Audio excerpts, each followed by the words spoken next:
I'm Alex Isaacs. At this point, let's get into the very brief intros. I'm Alex Isaacs. I'm an ed tech coach at Long Branch Public Schools, proud Edpuzzle ambassador, and I'm very excited to be joined by my partner today.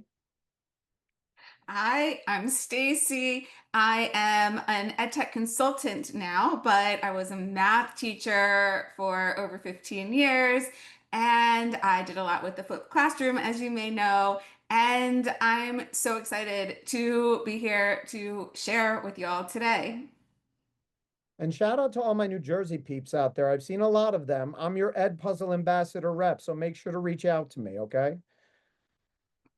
All right, so these are in general what we want to go over today. Of course, we want to share with you all that's new in slides and quizzes, and we'll share some other updates that have come to Edpuzzle recently. We'll also explore some applications. Of course, that's really important to us. And we hopefully will have some time at the end to have you actually create. At least you'll have the ending part where we're going to give you a little bit of a challenge.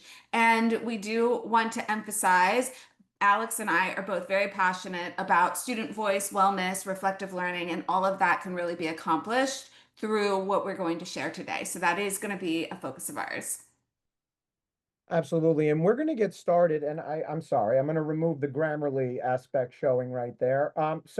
It's a very impressive start right now. So what we wanted to kind of start off with were some quality of life kind of improvements and also changes to the UX. So we're going to kind of briefly mention some new ways to elevate your lessons with Edpuzzle, including quizzes, slides, different text formatting options. They've completely revamped the equation editor. So that's going to be a little bit of more of an aspect that we focus on briefly near the end of this portion of the session, but really some different ways to encourage student engagement. I mean, I want to mention before Stacy really takes the stage and shares about her experience with engagement in her class and talks about slides.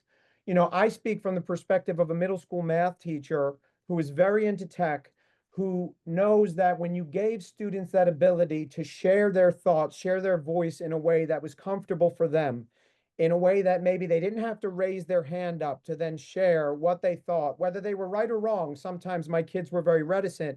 The types of interactive elements that we're going to be talking about today are going to be things that can impact your classroom significantly. So I want to get that right out of the way. But we're also going to be this is just like another almost mention. They're also going to be adding some great printable worksheets for everybody because I know sometimes for early finishers, you can create some great extension activities, paper and pencil tasks, especially for our math teachers out there. So they're keeping those individuals in mind as well. As far as amplifying accessibility, I owe my great partner on this webinar series, Melissa Aveling, a shout out. I was pleased to have Maho and Jesus join us for a webinar sharing all about Edpuzzle's accessibility features. And these are just 4 of them right here. And what I actually did was I added in that little moving cursor just to make sure you all know those are all clickable. Those are going to bring you to support articles that describe those different features. And I was even able to pull a very appropriate and effective video done by none other than Stacy talking about adding audio questions and answers within your Edpuzzle video lessons. So a really great opportunity. I'm very passionate about accessibility. I know Mel is out there as well. I see the hashtag Mel. Going to try to get through all the personal stuff I'm dealing with to get back into that webinar series with you.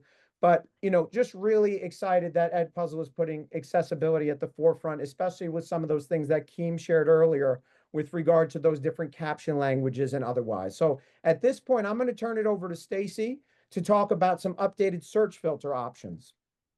Yeah, so you'll see a lot more filter options now to find the content that you need in Edpuzzle. So you can filter by type, duration, question type, and as you can see, there's other headers up there. It just makes it easier to find what we need.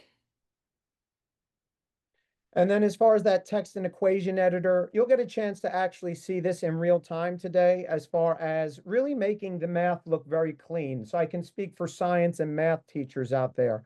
These are going to really look very clean as answer options or within your questions. So you have rich text formatting, a lot more options as far as adding in clear images for our longtime Edpuzzle users. You know that was a bit of a pain point. at certain times, but really a great option for warm-ups in science or math, vocab check-ins that include formulas. You really have some great options with this tool, and it'll make it much clearer for your students to read.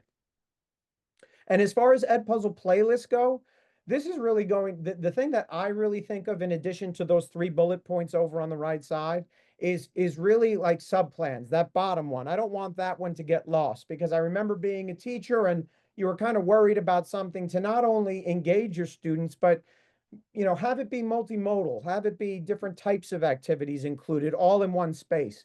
So with Edpuzzle playlists, they've recently integrated the ability now to incorporate Edpuzzle video lessons, quizzes, slides, anything you need.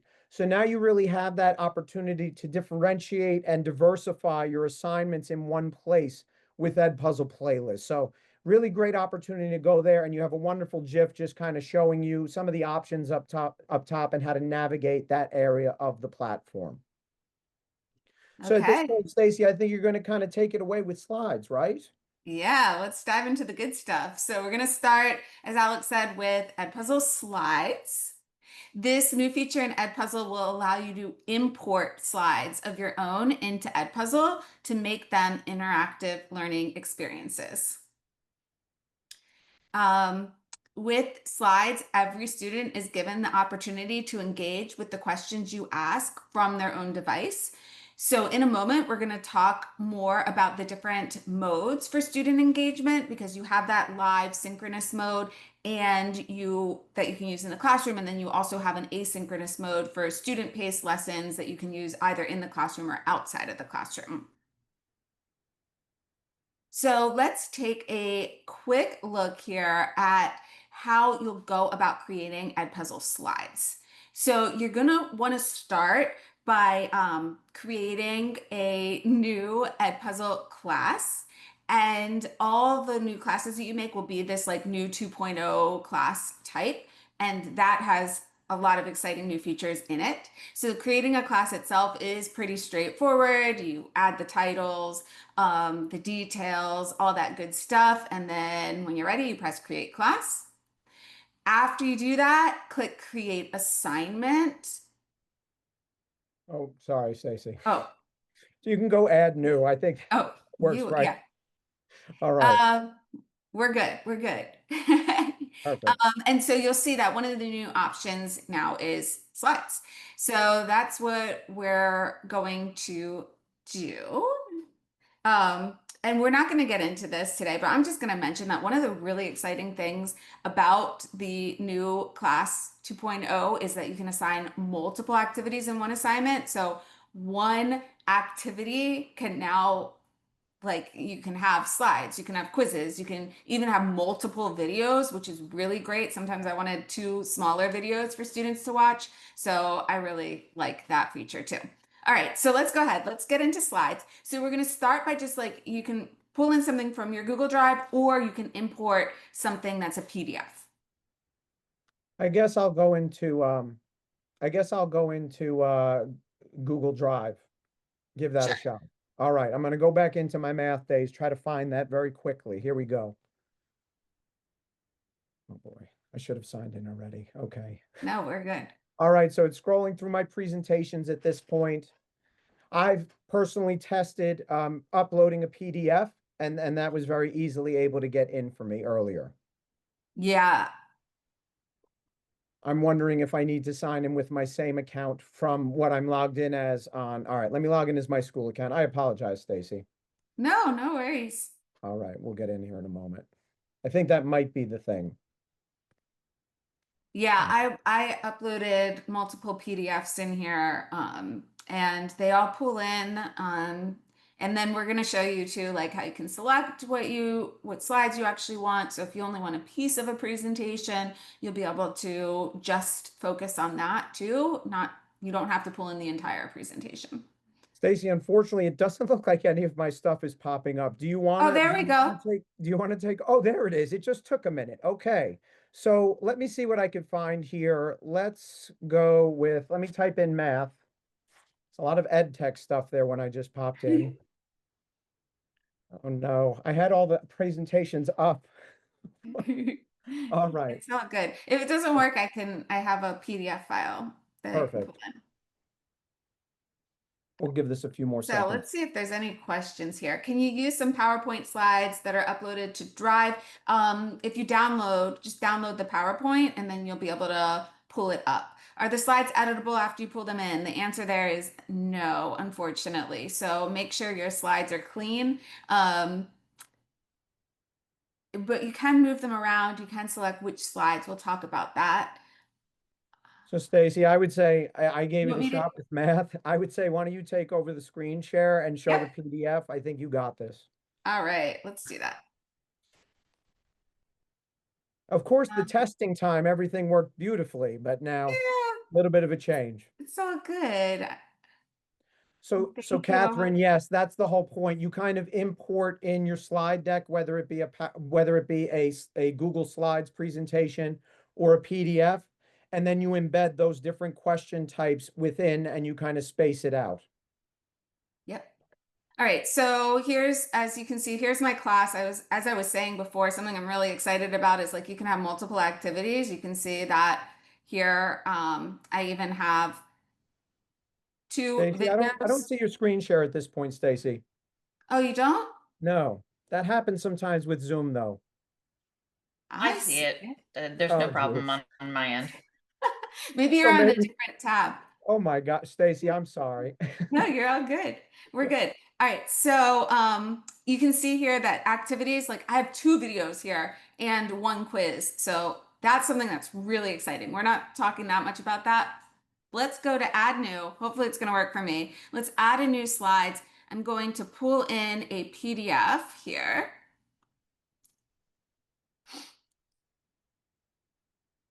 And I'm just pulling in a piece of this presentation. Oh, I don't know why they're coming up sideways.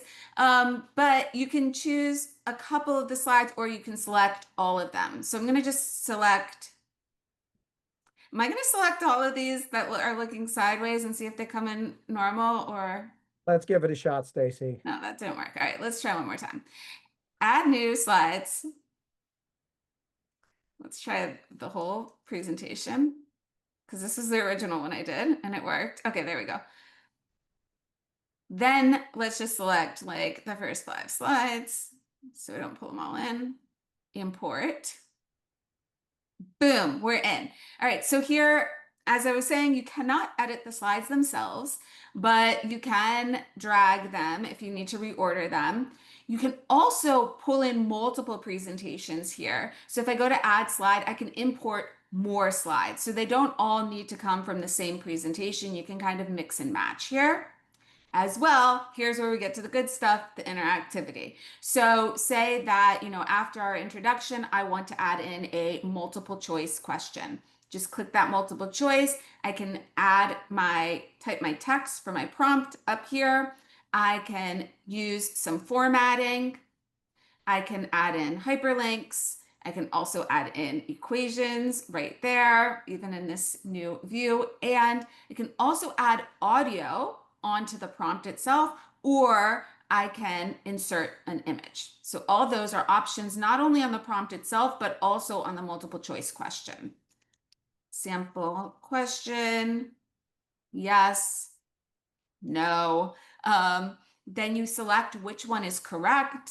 Obviously, you can do multi-select, but note that if you do multi-select, say I select both of these, then students would have to select both of them to get it marked correct. So let's go ahead. This one's correct. This one's incorrect. I'm not going to add any of the fancy images or voice or any of that.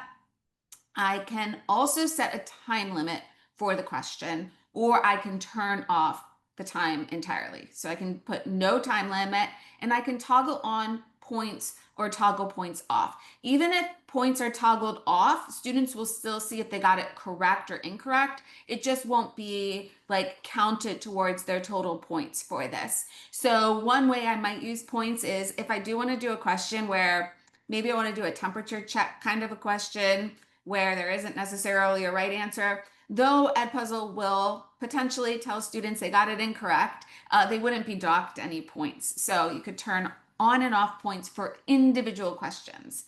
So that's really nice. You can add other answer choices up to 6, and then when you're done, press save. So that's good. We have 2 questions and then multiple choice question. If I wanted to start with that question as a base, I can duplicate the question here. And then the second one of those questions I could edit. Sometimes it's easier to start with an edit than start from scratch. But let's just cancel that and let's delete that question. And then let's go to the end. Let's add a slide and let's look at the open-ended.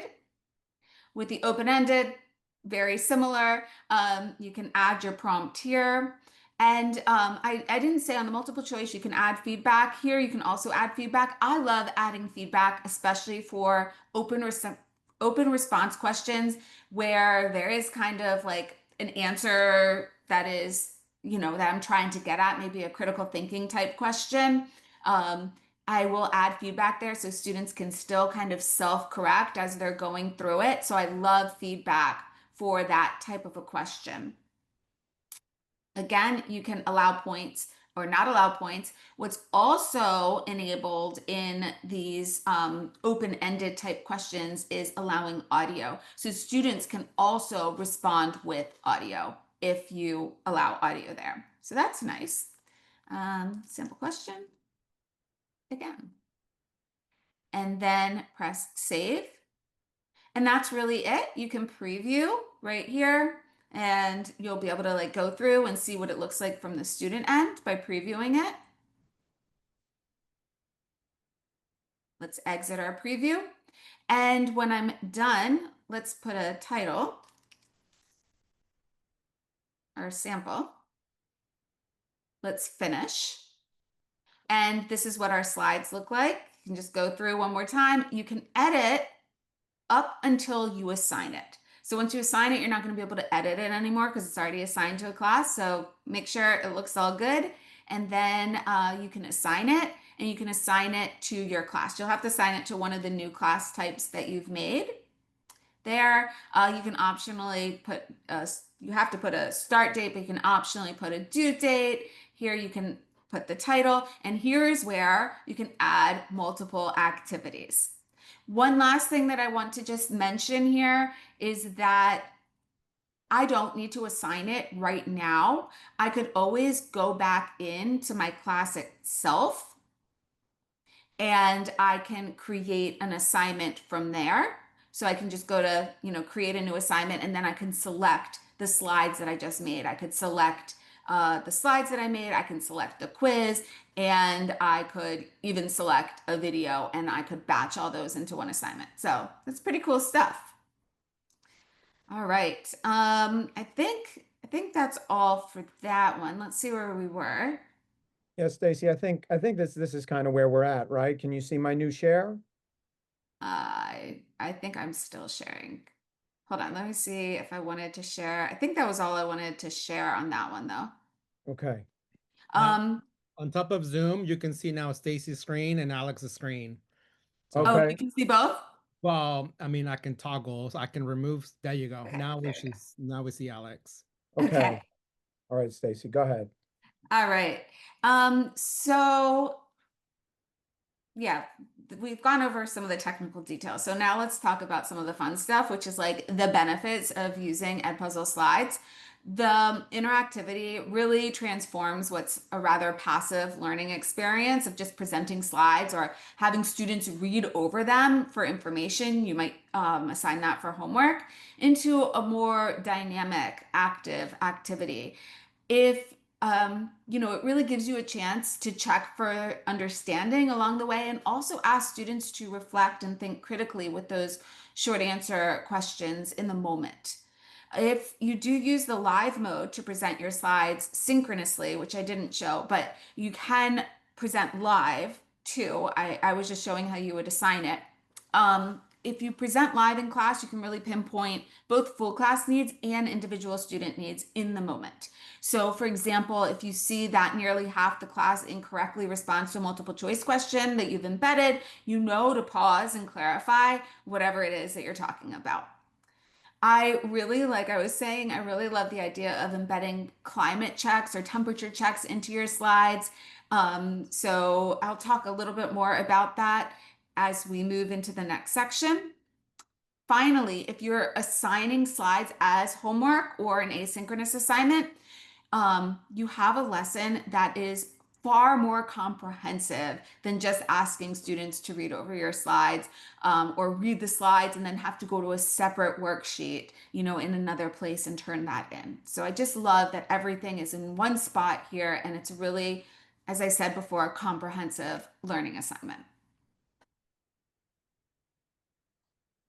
So back to that idea of, I was saying, I love the climate or temperature checks. Let's talk about some ways that I like to structure my lesson. So when creating an Edpuzzle, I like to think that each assignment I create has this real beginning, middle, and end.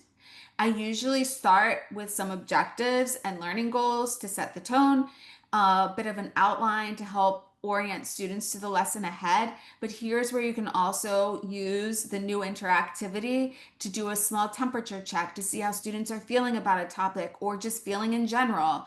A little something to, again, set the tone and help them feel ready to interact and engage with you.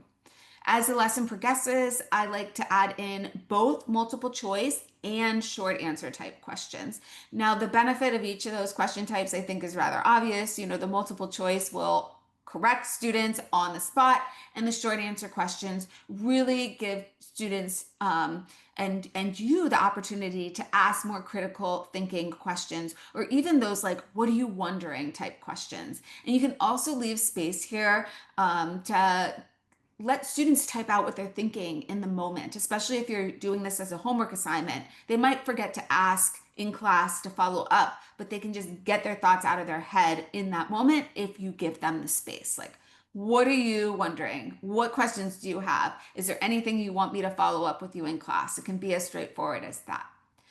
To close the lesson, I think it's really great to put in some space for reflection, like having students summarize their main takeaways, or even just asking what didn't make sense so you know what to talk about.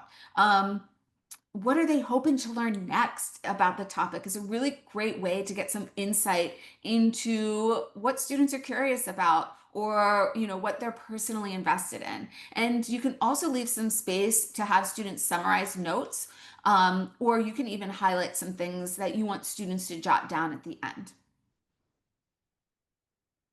And I got to say, Stacy, as well, first of all, you're a person that I went to when I was trying to write better reflection prompts near the end of my math lessons, because you could have the best video or slides lesson out there. If there's not that takeaway from kids, that buy-in as a result of them actually taking a moment to reflect and figure out why it's important, it's going to be tough to be able to retrieve that information. So I respect all of those different strategies that you've implemented so, deftly for years. But yes, I think some of that choice also comes into play. It's embedded, I'm sure, within your reflection prompts, many of them. The one that a great colleague of mine back in the day always told me was, name one thing you're proud of after the lesson, or your muddiest point of confusion. Both options, both spectrums, where kids kind of have those options of either kind of critiquing themselves or finding something that they're proud of. So I think that that's a great opportunity as well within those reflection prompts. Yeah. Awesome. So All right. this was actually a part of the questions that we had planned within Edpuzzle slides, but this is the first instance where we're going to take a little breather, considering Stacy threw a lot at you, as did I previously, scrambling throughout these slide presentations. We have 4 questions here. You're welcome to answer any of these in the chat if you like, but Stacy, talk a little bit about some of the things that we want people to consider. All right. Yeah, we would love to, hear from you. I gave some small suggestions, but what strategies do you use to engage students while presenting slides? How do you individualize when presenting content in a whole class setting? And then do you think that you'll use slides in live mode where you're presenting for the full class synchronously? Everybody's kind of moving through it together, or assign mode where students would be self-pacing through the slides? And what are some pros and cons of using the timer? Because that's something that many of us talk a lot about. I have some feelings about timers. I don't always love them, but there are some pros about using some timers. So we'd love to hear. You don't need to answer all of them, but just chime in the chat. We'll try and take a look if any questions were asked, but we're also going to re-ask re-ask you to submit questions at the end when we have some time for that. Absolutely. And I did see in the chat, are we going to see a live demo of quizzes? Yes, we are. We're going to get to that next. But yeah, we really wanted to just kind of get your thoughts about slides. I want to say what was happening was the more people joining, it was almost refreshing those responses when we tried to go live. But again, that just shows what great participation is going on at the Edpuzzle Summit today. And I'm very excited to introduce to you quizzes today. We'll show you the different ways that you can kind of integrate it within your classroom and show you that it can be done both live and asynchronously as well. So quizzes is the other really main new activity type in addition to slides that was recently added by Edpuzzle. I have kind of gone in there extensively, played around with it, tried to, figure out some different ways to utilize it, and I hope you're able to take away some good ideas today. And if you're looking for that gamification aspect, you do have the ability to toggle on points, have that leaderboard at the end. It's very festive. So if you know your kids best going into a new school year, probably some of you almost back, some of us, still got about a month and a half left. But yeah, you're going to know your kids better than anybody else. You decide whether you want to do this gamification. Maybe you want to incentivize top 3 or something along those lines. You are going to have that quizzes leaderboard functionality available to you as well. And this is kind of from the student view, what they will see. So fully appreciate that there's a lot of text on this slide. Again, Stacy and I kind of designed this slide deck as a takeaway resource where you're able to kind of look through it, figure out some more ideas, some more inspiration once you're teaching and actually using this platform yourself. So for me, first and foremost, as a former math teacher, if I really didn't bring it with a do now or launch or bell ringer, whatever you call it, wherever you are in the country, in the world, I was having a tough time. My kids would be a little bit more lackadaisical, especially my groups coming from phys ed and lunch. They would complain of being tired. I would have to hook them. Those more engaging bell ringers, those quizzes that are more interactive than just a paper and pencil task, those are really more valuable sometimes. But you're going to have your own discretion to decide how much tech do I want to integrate as far as implementing these new quiz features.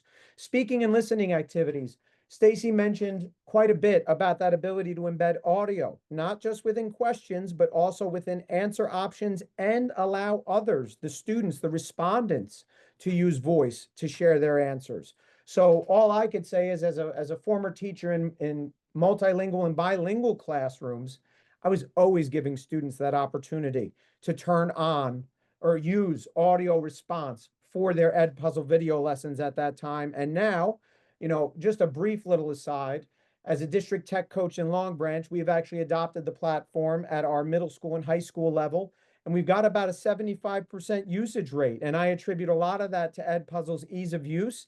And what I could say to any Edpuzzle, people who have used the platform before, that ease of use is one of the most important things to this tool. And I'm very happy to share that with slides and quizzes, that easy to use, very easy to navigate UX is still intact.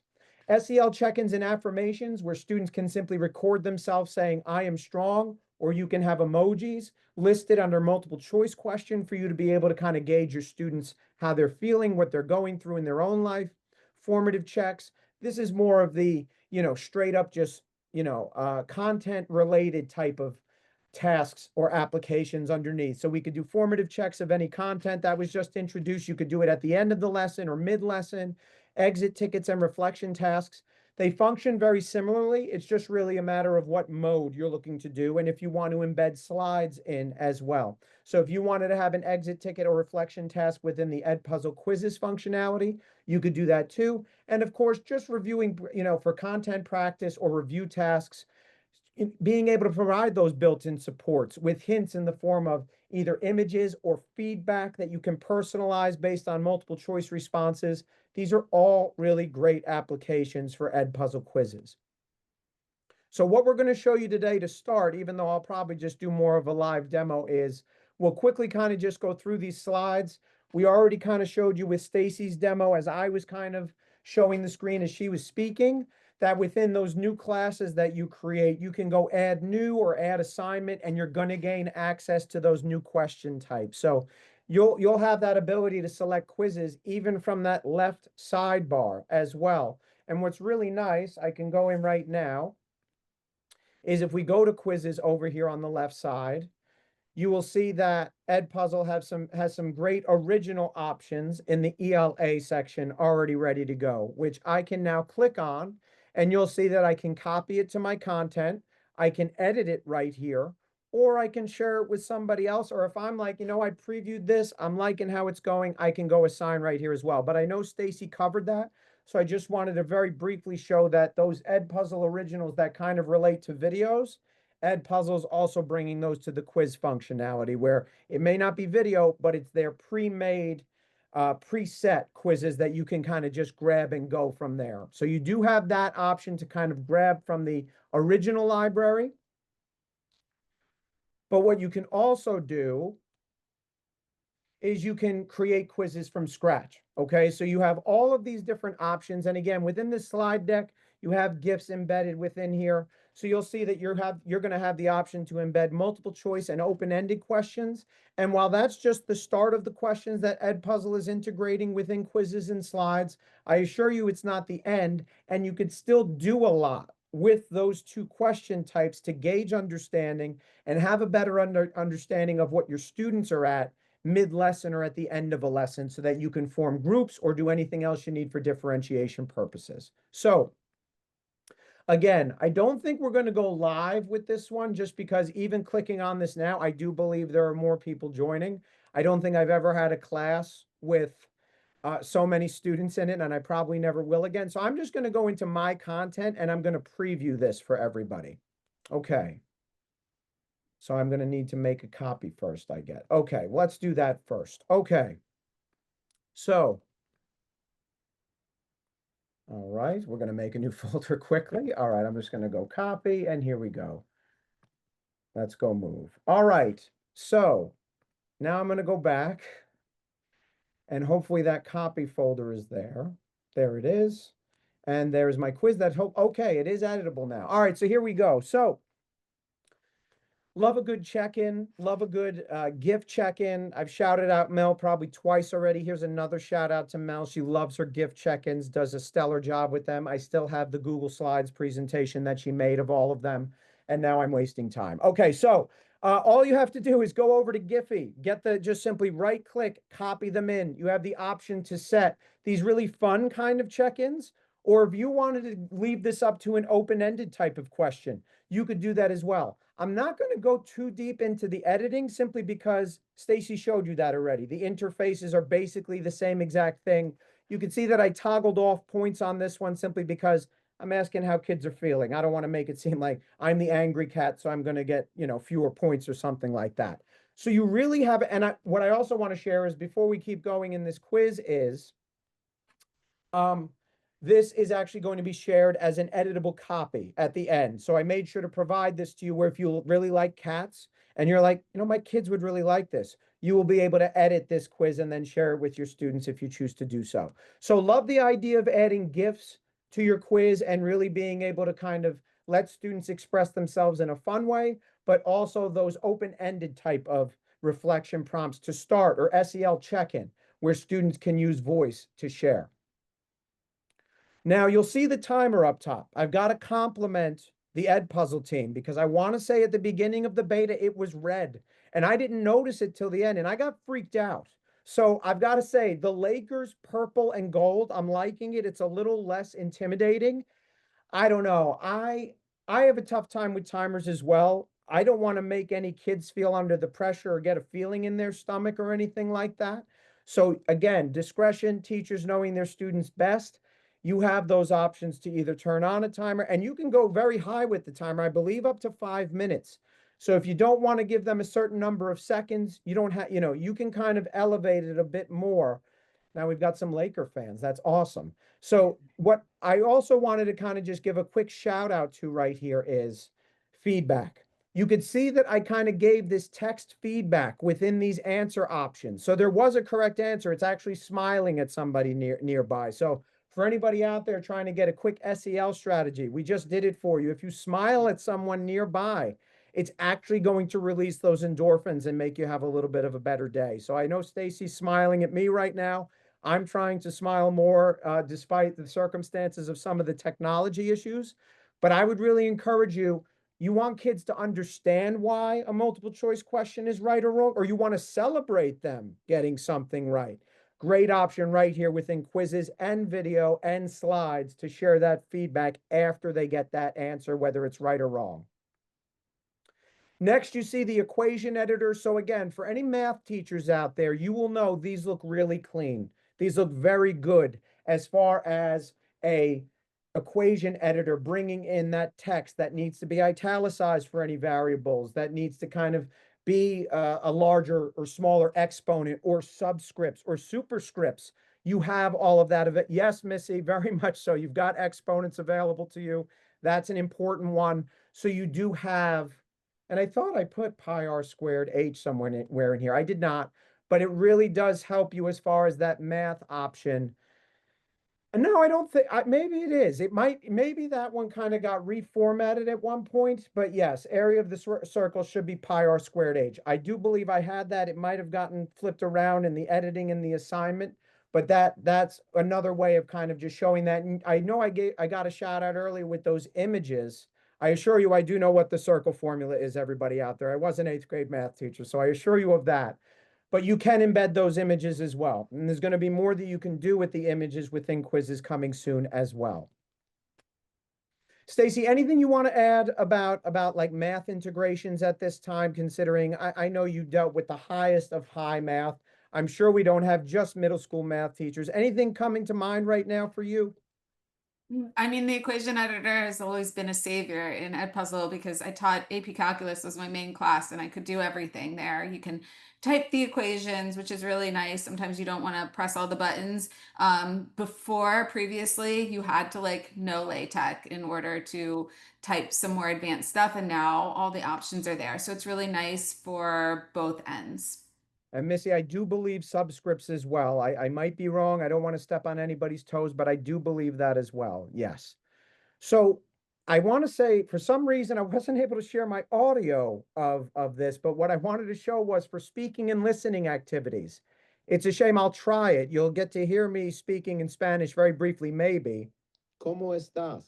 Did it actually came through, Stacy? Thank goodness for Yeah, that. I heard it. And then students can choose from the reply options underneath, or they would be able to also respond via voice if you made this a short answer question. So you have that as well. And I really do appreciate people saying that my accento was not too bad. I've lost it as I've fallen out of bilingual classrooms, but that was always very big with me for inclusivity. My kids would laugh at me sometimes, but I still did my best to kind of bring that inclusivity. So great idea for some speaking and listening activities for our world language friends out there as well. Manny, do we have a hard stop, or if we can beat 2 o'clock, we're good to go? Or do we want to kind of wrap up at this point, my friend? Wait, where's my camera? The only thing I wanted to show the how do they get more storage? So I just need like 2 minutes, but you can continue. You got it, Manny. I'll wrap in about me and Stacy will wrap in about 5 minutes, I would say. What do you say? Yeah, that's fine. You got it, my friend. Thank you so much. So again, another open-ended question here for Edpuzzle users of the video lessons. You know that you could still hyperlink stuff here. So I kind of gave an example here for the ELA teachers and writing teachers out there. I love that Google integration that allows you to bring students or users directly to a highlighted portion in an article. So this is an excellent way of bringing students to another article, another platform, another document, and then having them be able to respond right here. So it's a really, again, 2 question options, but it's really how creative you can be with it. You know, what can you do to embed more of those links, more of those higher level embeds, audio that will help your students be more engaged. So this is another instance where I was asking students to record with audio. I would have loved to have heard some instances where somebody in the chat, you know, overcame a challenge or an affirmation for yourself or a classmate.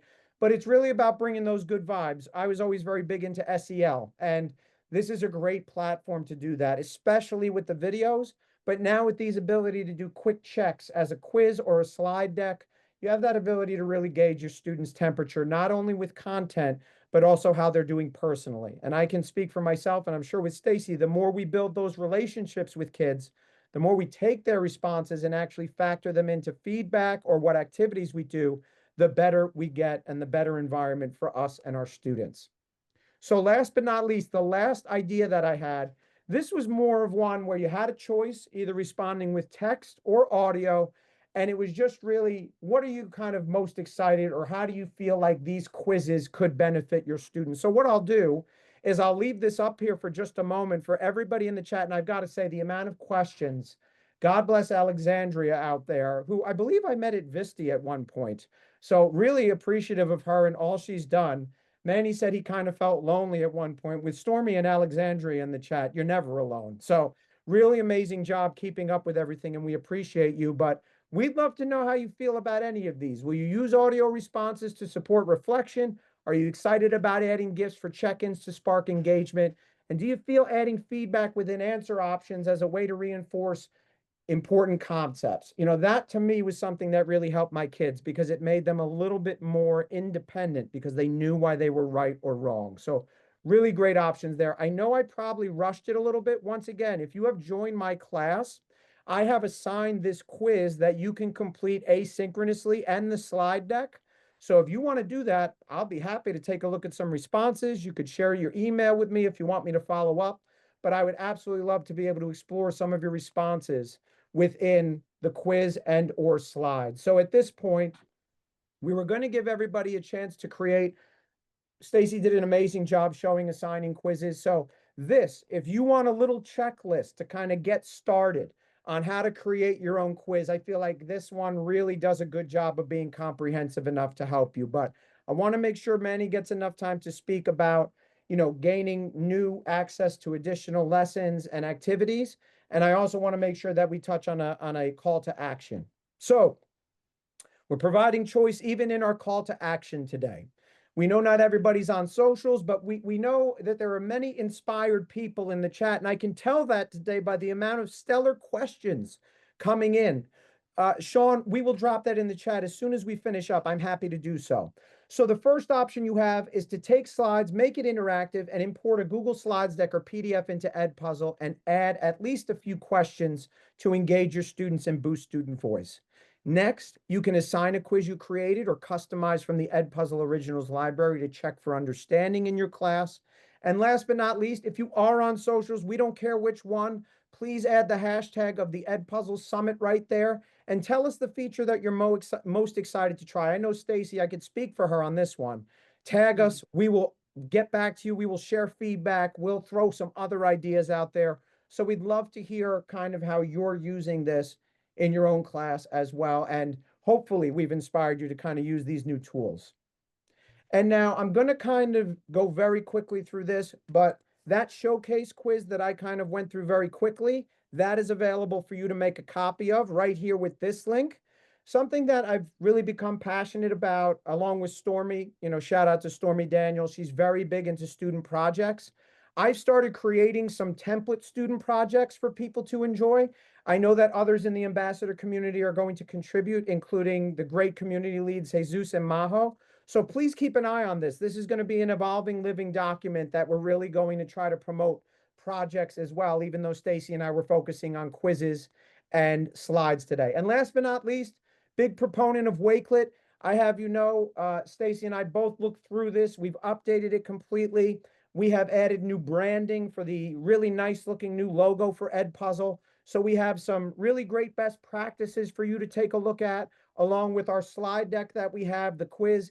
Everything that you need to hit the ground running with Edpuzzle is available to you here within these resources as well. So we wanted to share that with you too. And at this point, Stacy, I think we made it even with Manny without putting up the flaming one no, I said with that, you said at least 2 minutes, but I said 5, Manny. So you got, but thank you, Stacy, for presenting I with me. did And it was want just to answer, pleasure. Manny, do I have one moment to answer Two questions came in a lot of times that I saw in the chat. We didn't have a chance to answer. Can you add hyperlinks in the slides? While the slides are going to come in without hyperlinks, one workaround that I was thinking of is that you can add a question type, like you can add a short answer type question, because when you add the short answer type question, you are allowed to put in hyperlinks. So that is, I think, a great way to add in hyperlinks if you need to in your slide. Just add an open-ended question, put the hyperlink there. You can have students respond or not, or just say like, did you click? Something like that. And then another one was, can students go forwards and backwards? If you are assigning it in self-paced mode, then, or, asynchronously, you just assign it. Yes, students can go forwards and backwards in both the quizzes and the slides. So if you added like a slide, some people said, can you add a slide and put the question on top of the slide? No, you can't. It can be the next question, but you can just have students tell them like toggle back, and they can toggle back and forth to get that answer. Those two came in a lot, so I just wanted to answer them. Thank you so much.